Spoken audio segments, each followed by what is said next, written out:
मैं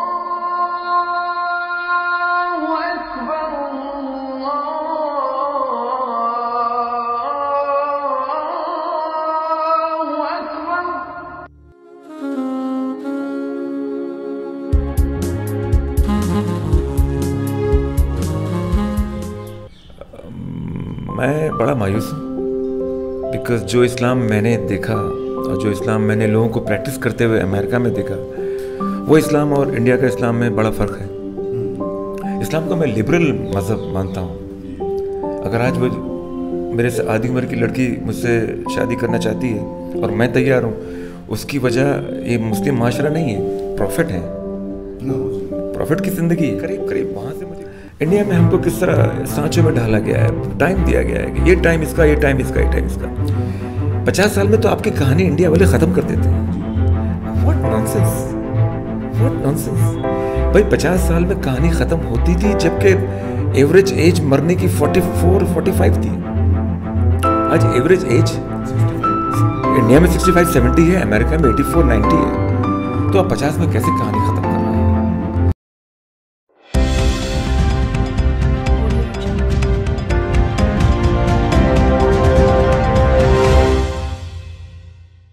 आदाबर से I news के प्रोग्राम रूबरू में आपका इस्तकबाल है। नाजरीन, ज़िंदगी में भले ही सुबह से शाम तक आप कई लोगों से मिले, लेकिन शाम में वक्त जब हम घर जाते हैं, घर में सब कुछ मौजूद होने के बावजूद हम अकेलापन कहीं ना कहीं महसूस करते हैं। वो अकेलापन हर आदमी अपने अपने ज़रिए, अपनी अपनी सोच के हिसाब से उसे दूर करने की कोशिश करता है। कोई ड्रामे लिखता है, कोई गज़ल गाता है, कोई शायरी करता है, कोई फेसबुक पर अपना टाइम पास करता है। बहरहाल ज़िंदगी को गुजारने के चंद जो अच्छे पहलू जो है वो तो सभी जानते हैं, लेकिन वो पहलू जहाँ ज़िंदगी ज़रा मुश्किल हो जाती है, वहाँ पर अक्सर लोग शायरी को सुनते और पसंद करते हैं। आज हमारे मेहमान है जो बेसिकली अमेरिका से, यूएस से ताल्लुक़ रखते हैं, अमेरिका में रहते हैं, वहीं इंजीनियरिंग उनकी तालीम हासिल की और पिछले चंद साल से वो हमारे शहर औरंगाबाद में मौजूद है। और इसी दौरान उन्होंने एक बहुत खूबसूरत शायरी की किताब लिखी है, आईने हैरान है। मुंसिफ का नाम है जनाब शाहिद परवेज़ सैयद। उनकी किताब में उनकी शायरी में एक बेचैनी है, एक तड़प है, और वो भी उसी सुकून की तलाश में है जो हर कोई चाहता है। फ़र्क इतना है कि दूसरे जो शायर हैं या दूसरे जो राइटर्स हैं वो उसको कभी गज़लों में, कभी नज़मों में बयान कर देते हैं, लेकिन इनकी जो शायरी है वो उसमें जदीदपन ज़्यादा है और एक बेचैनी है जो कम होने का नाम नहीं लेती, किताब ख़त्म हो जाती है। सर, आपने हमें वक्त दिया उसके लिए बहुत बहुत शुक्रिया। सर, आपने शायरी का ये आपका जो शौक़ है या जो आपने शुरू की है, वो क्या वजह है ऐसे लगता है? मैं समझता हूँ मैंने शायरी नहीं शुरू की, शायरी ने मुझे शुरू किया। ज़िंदगी जब ऐसे हालात में आपको ले जाती है जहाँ पर ज़िंदा रहना मुश्किल, जहाँ पर हम धोखे खाते हैं, हमारे दिल टूटते हैं, परेशानियों से झेलते हैं, तो ऐसे में दिल एक्सप्रेस करना चाहता है अपनी तड़प, अपनी बेचैनियाँ, जैसे आपने कहा। तो बस ज़िंदगी ने जो दिया है मैंने इसको अल्फाज की शक्ल में वापस किया। ज़िंदगी ने हादसात और तजुर्बात की शक्ल में जो कुछ मुझे दिया वो लौटा रहा हूँ मैं, ये कैफियत है। सर, आपने इंजीनियरिंग की, बेसिकली आप तो बॉम्बे से हैं, हमने देखा है कि आपने बहुत स्ट्रगल किया है और खुसूसन माँ के ताल्लुक़ से लेकर बहुत अच्छे अच्छे शेर और बहुत अच्छे लोगों ने शायरी की है, और मैं देखता हूँ कि आपके पास भी माँ का दर्जा बहुत अहम है। तो क्या बाप का प्यार नहीं मिला आपको? बाप का प्यार जी, माँ मुझे 4 साल की उम्र में सौतेले भाइयों के वहाँ रख कर वतन चली गई थी। और उनका ये कहना था कि मैंने इसलिए तुम्हें छोड़ा था कि ताकि तुम पढ़ाई कर सको, बिकॉज़ गांव वगैरह में पढ़ाई का तो कोई सिलसिला ही नहीं है।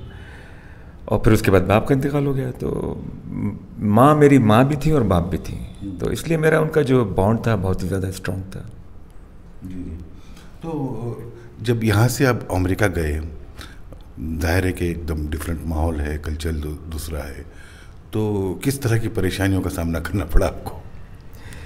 मेरी परेशानियाँ बहुत जल्दी शुरू हो गई थी, 4 साल से शुरू हो गई थी। माँ 4 साल में कौन माँ अपने बच्चे को छोड़ती है, और 4 साल में कौन बच्चा रह लेता है, तो मेरी परेशानी तो 4 साल से।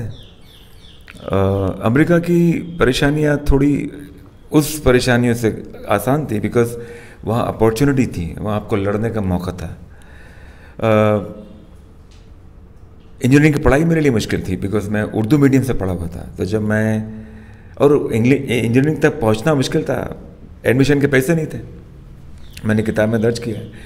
तो जब इंजीनियरिंग की पढ़ाई पहला लेक्चर में इंग्लिश में चल रहा है, मुझे पता ही नहीं चल रहा क्या हो रहा है, बिकॉज़ मैं उर्दू मीडियम से, तो वो सब परेशानियाँ देखी। उर्दू से डिक्शनरी लेके चलता था, और अल्लाह करम कि मुझे उसने असबाब पैदा किए कि मैं अमेरिका पहुँचा।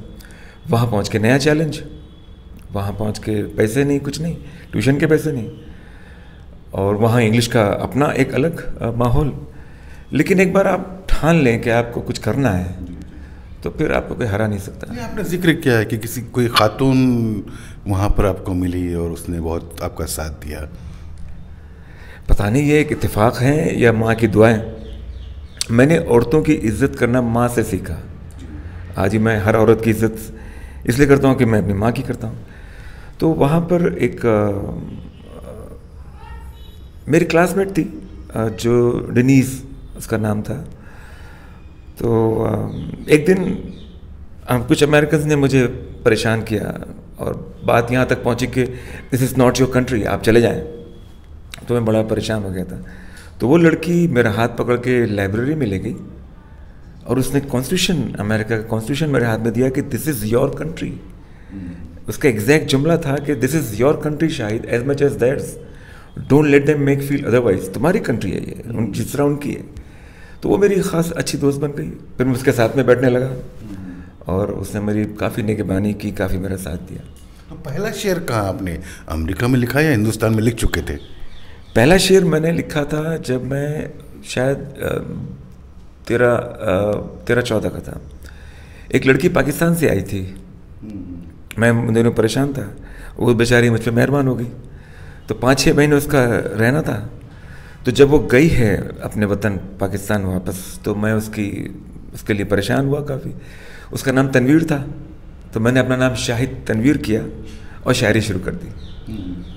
तो उसकी याद में मैंने पहली। इत्तेफाक है या क्या है कि अक्सर जब भी आप परेशान होते हैं कोई लड़की आपकी ज़िंदगी में आ जाती है? मैं समझता हूँ कि ये अल्लाह का करम है, ये एक तोहफ़ा है, बिकॉज आदमी को आदमी बनाने में औरत का बड़ा हाथ होता है। तो one should always have a female influence.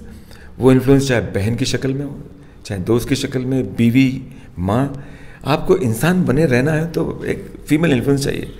और मेरी ज़िंदगी में पता नहीं चली आती हैं बेचारियाँ। तो मुकम्मल इंसान बनने के लिए बीवी ज़रूरी होती है, तो आपने शादी क्यों नहीं की? काम में इतना बिजी रहा, भूल गया। ये कोई जवाब नहीं हुआ। कई वजूहात हैं। मैं मुख्तसरन ये कि अब मैं तैयार हूँ शादी करने के लिए। जी जी, आपका एक शेर है जो मैं कोट करना चाहता हूँ। कभी उनकी अदाओं में अदाकारी नहीं मिलती, मोहब्बत करने वालों में रियाकारी नहीं मिलती। मुश्किल सफ़र था फिर भी ना रुके कहीं कदम, छाँव अगर मिली भी तो बैठा नहीं कभी। क्यों नहीं बैठे आप? मेरे ख्याल से साइकोलॉजिकली बड़ा अच्छा सवाल किया आपने, बड़ा अच्छा सवाल किया आपने। देखिए, जब 4 साल का बच्चा अकेला हो गया, मैं कहा था माँ के अलावा आपको कुछ चाहिए नहीं होता है उस उम्र में। और मुझे याद है इस किताब में मैंने लिखा है कि जब माँ जा रही थी मैं उनका हाथ पकड़ के रोकने की कोशिश कर रहा था। तो जब मैं अकेला हो गया तो मतलब किन हालात से मेरी साइकोलॉजी डेवलप होना शुरू हुई कि अकेले ही जीना है। तो मेरे ख्याल से यही एक वजह है कि मुझे अकेले रहना ज़्यादा पसंद है। मतलब किसी की कंपनी नहीं चाहिए, किसी की कंपनी नहीं चाहिए। मैं सेल्फ डिपेंडेंट, किसी पर डिपेंडेंट नहीं, अपने आप में। शायद वो वजह रही हो। शादी का तो यूँ है सर कि जब हम, चूँकि सभी को उम्र तो गुजरती रहती है, वक्त बदलता रहता है, तो शादी का एक कॉन्सेप्ट जो हमको बताया गया था, जिससे हम भी फंसे उसके अंदर, कि जब आप बूढ़े हो जाएंगे तो आपकी बीवी आपकी तीमारदारी करेगी। देखिए, जब आप शादी नहीं करेंगे तो बूढ़े ही नहीं होंगे। बूढ़े होने के लिए एक बीवी और बच्चे दरकार हैं। अच्छा। अगर वो नहीं है तो आप बूढ़े होंगे नहीं। एक्चुअली ये जो इंडिया में जो हमको, मैं बेवकूफ़ बनाया गया तो नहीं कह सकता, लेकिन करीब करीब इंडिया में हमको किस तरह सांचों में ढाला गया है, टाइम दिया गया है कि ये टाइम इसका, ये टाइम इसका, ये टाइम इसका।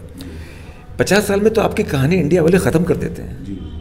व्हाट नॉनसेंस, व्हाट नॉनसेंस भाई। 50 साल में कहानी ख़त्म होती थी जबकि एवरेज एज मरने की 44-45 थी। आज एवरेज एज 65 इंडिया में 65-70 है, अमेरिका में 84-90 है। तो आप 50 में कैसे कहानी ख़त्म कर रहे हैं?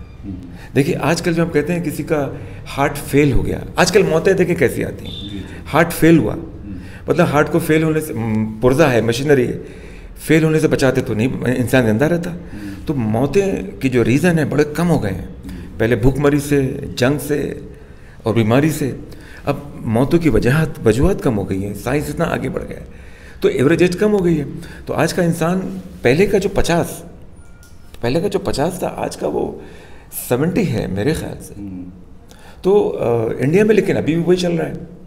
और पहले बच्चे हमको चाहिए होते थे, पहले शादियाँ 18-20 में करते थे ताकि 30 तक बच्चे बड़े होकर खेत में काम करें, और बच्चे ज़्यादा करते थे कि ज़्यादा काम करें। लेकिन अब तो ऐसा कुछ है नहीं, इंडस्ट्रियल रिवोल्यूशन आ चुका है, हम आगे बढ़ चुके हैं। सर, रिश्ते होते हुआ करते हैं, बहन भाई हो के रिश्ते होते हैं, या और भी बहुत सारे रिश्ते होते हैं। वैसे एक रिश्ता होता है जो हमारे पास सुन्नत भी है, बीवी का रिश्ता होता है। और रिश्ते ज़िंदगी की तलखियों को कम करने में मदद करते हैं, बढ़ा भी देते हैं। हाँ, एक शॉक ऑब्जर्वर की जो भूमिका है वो अपनाते हैं वो। तो आप जब उदास हो जाते हैं, अकेले हो जाते हैं, तो दीवारों से बात करते हैं या किताबों से? किताबों से बात करता हूँ। और मेरी ज़िंदगी में हर एज में मेरे पास फीमेल इन्फ्लुएंस रहा है, तो मेरे पास काफ़ी यादें हैं आज भी। मेरे से आधी उम्र की आपको तसव्वुर में लड़की अच्छी लगती है या प्रैक्टिकली? प्रैक्टिकली मेरी शायरी is in response to somebody. फिलहाल एक आधी उम्र की लड़की मुझ पे मर गई है, इश्क में मुब्तला है आज भी। तो मेरा आज भी, देखिए, मैं लकी हूँ कि कोई मुझे इश्क के काबिल समझता है। ये खुशफहमी में रही है। अल्लाह आपको कामयाब करे। उम्र तो गुजरती जाती है। सर, हम ज़िंदगी की बात करेंगे, शायरी और ज़िंदगी। जाहिर है जो राइटर है उस पर जो गुजरती है वो उसको रिफ्लेक्ट करता है। उसके अलावा अगर हम सामाजिक ज़िंदगी को देखकर, आपके कुछ शेर मैंने देखे हैं जो आप समाज में जो उथल पुथल है उसको लेकर भी आप बेचैन हो जाते हैं। तो हिंदुस्तानी कल्चर में, चूँकि आप वहाँ पर रहकर आए, आपका जो तो विजन बड़ा हो गया है बहुत, हिंदुस्तानी कल्चर में, खुसूसन मुस्लिम माशरे में जो बातें नहीं थी पहले वो अब जन्म ले चुकी है। ख़ानदान छोटे हो गए हैं और बच्चों की भी जो है तो तालीम और तरबियत अंग्रेज़ी मीडियम से दी जा रही है ज़्यादातर, जहाँ उर्दू कम होते जा रही है। आप किस तरह देखते हैं इन सारी चीज़ों को? देखिए, वक्त का बहाव है, इसे हम रोक नहीं सकते। लोग उर्दू की शिकायत करते हैं, उर्दू ख़त्म हो रही है। मैं मानता हूँ कि जब तक एक आशिक और एक माशूका ज़िंदा है, उर्दू ख़त्म नहीं होगी, चाहे वो किसी मज़हब के हों। उर्दू पैसा नहीं दे पा रही है, वही ज़बान चलती है जो कि पैसा देती है, एम्प्लॉयमेंट देती है, इसलिए उर्दू का ज़्यादा बोलबाला नहीं हो रहा है, लेकिन उर्दू ख़त्म नहीं होगी। दूसरा, आपने सवाल उठाया कि समाज में जो चल रहा है या इस्लाम या मुस्लिम माशरे में जो चल रहा है, मैं बड़ा मायूस हूँ, बिकॉज़ जो इस्लाम मैंने देखा और जो इस्लाम मैंने लोगों को प्रैक्टिस करते हुए अमेरिका में देखा, वो इस्लाम और इंडिया का इस्लाम में बड़ा फ़र्क है। इस्लाम को मैं लिबरल मज़हब मानता हूँ। अगर आज वो मेरे से आधी उम्र की लड़की मुझसे शादी करना चाहती है और मैं तैयार हूँ, उसकी वजह ये मुस्लिम माशरा नहीं है, प्रॉफिट है। प्रॉफिट की ज़िंदगी है। वहाँ से मुझे क्यों मिल रहा है, वहाँ से उसको क्यों मिल रहा है कि it is possible, it can be done. तो हमारे यहाँ तो हमारा जो माशरा है वो तो कहता है नहीं नहीं, ये तो गलत है, ये तो नहीं होना चाहिए। मतलब क्या हमने कर रखा है कि लड़की गोरी हो, लड़का उससे 6 इंच बड़ा हो, लड़का लड़की की उम्र में 3-4 साल का फ़र्क हो, लड़की के पास पैसा ज़्यादा होता कि दहेज दे सके। ये कहाँ से आया? होना तो ये चाहिए कि भाई काली हो, गोरी हो, कम हाइट में हो, ज़्यादा हो, फैट हो, नेशनलिटी कोई भी हो, अगर आपको पसंद आ गई कहानी वहीं ख़त्म होती है। मैं जब 25-27 का था, मेरे दोस्त शादियां कर रहे थे, मैं उनसे कहता था यार कोई भी हो, महल से लेके झोपड़पट्टी, 10th से लेके PhD, पसंद आ गई, दैट्स इट, उससे शादी करनी है आपको। बच्चों के लिए भी आपने बहुत कुछ कहानियाँ लिखी है, जैसे कि हमने देखा है, और महानामा इनकलाब बम्बई में वगैरह इस शाया हुआ करता था। तो अभी बच्चों के लिए लिख रहे हैं या कुछ अभी रुक गया है? नहीं, आजकल तो अपने फ़िलहाल बच्चों के लिए कुछ नहीं कर पाया। जब करता था, एक फ़िल्म मैंने बनाई है जो कि 2 बच्चों पर है, कांच के टुकड़े नाम की। होमलेस बच्चे जो होते हैं, तो राइट्स में उनकी क्या हालत होती है, वो किस प्रॉब्लम से गुजरते हैं, उसके ऊपर एक फिल्म बना के रखी बन चुकी है। हाँ, आप शॉर्ट फिल्म भी अमेरिका में भी शॉर्ट फिल्म बनाया करते थे, तो वहाँ का एक्सपीरियंस किस तरह है, कि वहाँ के लोग किस तरह सोचते हैं, ज़िंदगी किस तरह देखते हैं? देखिए, मैं बताऊं कि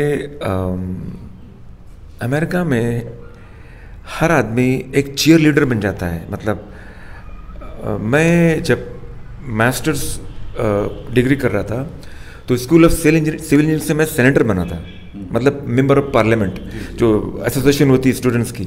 तो मेरी ओथ वगैरह ली गई वगैरह वगैरह। जब मेरे दोस्तों को और मेरे जो जाने वालों को पता चलता था कि मैं सेनेटर हूँ, वो बड़ी मतलब तालियां बजाते थे, रिस्पेक्ट करते थे। तो वहाँ पर कल्चर है एक दूसरे को प्रमोट करने का, एक दूसरे के लिए ताली बजाने का। यहाँ पर वो कल्चर नहीं है, गिराने का कल्चर है, उल्टा कल्चर है। तो वहाँ जब मैंने फिल्म बनाने का प्लान किया, जाहिर सी बात है कि ख़र्चा बहुत था, पैसे कम, तो मैंने वॉलंटियर्स के लिए एक ऐड दी। तो लोग वॉलंटियर अपना टाइम देने के लिए आए। आप यकीन नहीं करेंगे, जो मैंने टाइम उनसे कहा था, 11 बजे पहुंचना है, मतलब बंदा 10:55 को पहुंचा है, या बंदी 10:55 को पहुंची है। तो even though they are not getting paid, but still जो उनका प्रोफेशनलिज्म है वो उन्होंने पूरा, तो वो कल्चर जो है, प्रोफेशनलिज्म, टाइम की पाबंदी, ये तमाम चीज़ों को काफ़ी वैल्यू करता है। तो वो फिल्म का क्या हुआ, हशर क्या हुआ उसका? वो है यूट्यूब पे, वो अपने फिल्म सर्किट में गई थी। वो शॉर्ट फिल्म में ज़्यादातर फिल्म फेस्टिवल में जाती, पसंद की गई।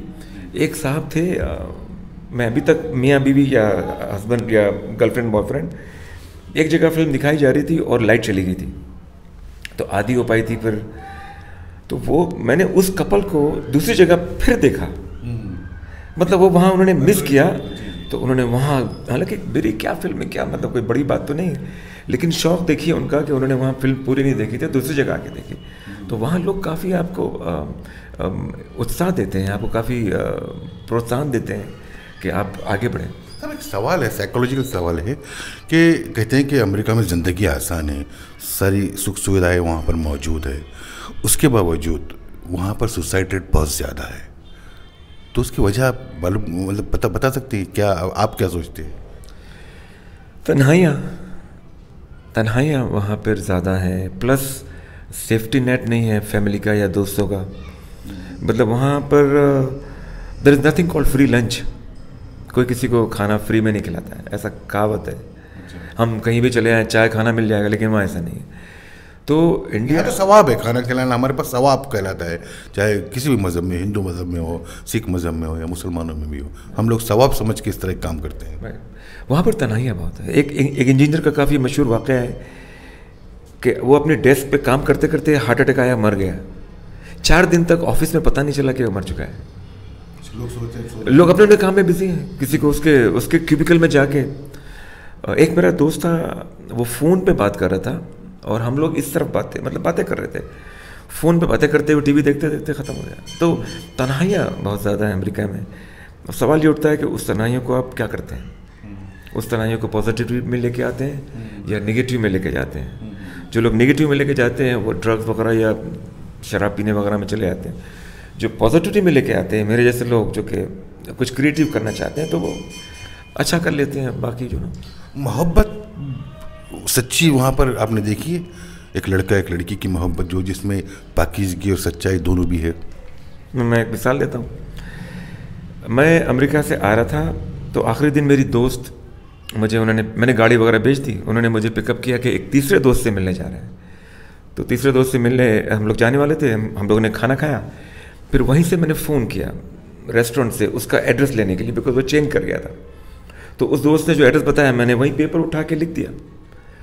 फिर मैंने उनको डायरेक्शन दिया कि कैसे जाना है, लेफ़्ट राइट, हम लोग उस दोस्त के यहाँ पहुँचे। उसके यहाँ उसने कुछ नाश्ता वगैरह करवाया। इन्होंने मुझे रात के 12:30 बजे 1 बजे छोड़ दिया घर पे।